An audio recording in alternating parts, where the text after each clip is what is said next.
They say the odds against me are crooked and impossible, like I was born with a hole in my heart. It's an obstacle, I left to die by the doctors in the children's hospital, but I never lose hope. Success is psychological, the world is volatile, and the street is my education, shaping the nation like the blueprint of a mason. While Shawshank record deals get you raped on occasion, so I'm focused on my economic situation. I'm like them little kids on TV that dig through the trash. I hustle regardless of the way you talk shit and laugh. A lot of niggas drop science, but they don't know the math, cause they mind is narrower than the righteous path. It's funny how on the block, niggas that kill you for cash, but never raise the gun to cry out freedom at last. The Cold War is over, but the world is still getting colder. Atlas walking through the projects with the hood on my shoulders. I would like to raise my children to grow to be soldiers, but then a general would decide when their life would be over. So I work hard until my personality split, like the Black Panthers into the Bloods and the Crips. They said I'd never be shit, but now I sit and reminisce like Yeshua Ben Yosef flipping through Genesis. Ignorance is venomous and it murders the soul, spreading like a virus, running rampant out of control. So if I should ever fall and get caught in a hustle,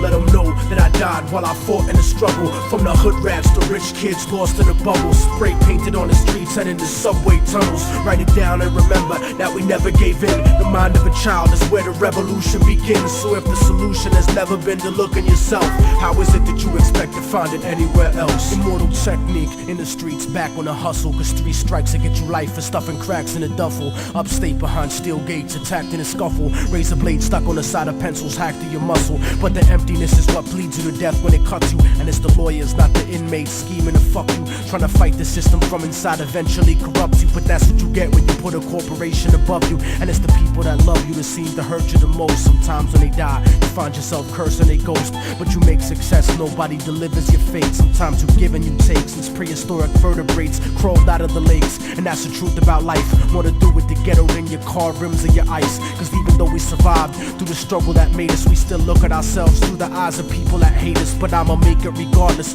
of the trumped up charges and semi-automatic barrages that empty the cartridge. Post-traumatically scarred kids that try to be brave, cause niggas backstab each other just to try to get paid. Turned cannibal like knights during the crusades, afraid of responsibility, addicted to greed, beating a girl, purposefully losing the seed, as if we bound to the destiny we used to receive. So if I should ever fall and get caught in a hustle, let them know that I died while I fought in the struggle. From the hood rats to rich kids lost in a bubble, spray painted on the streets and in the subway tunnels. Write it down and remember that we never gave in. The mind of a child is where the revolution begins. So if the solution has never been to look in yourself, how is it that you expect to find it anywhere else? I used to wonder why people don't believe in themselves, and then I saw the way they portrayed us to everyone else. They cursed us to only see the worst in ourselves, blind to the fact the whole time we were hurting ourselves. I used to wonder why people don't believe in themselves, and then I saw the way they portrayed us to everyone else. They cursed us to only see the worst in ourselves, blind to the fact the whole time we were hurting ourselves. I used to wonder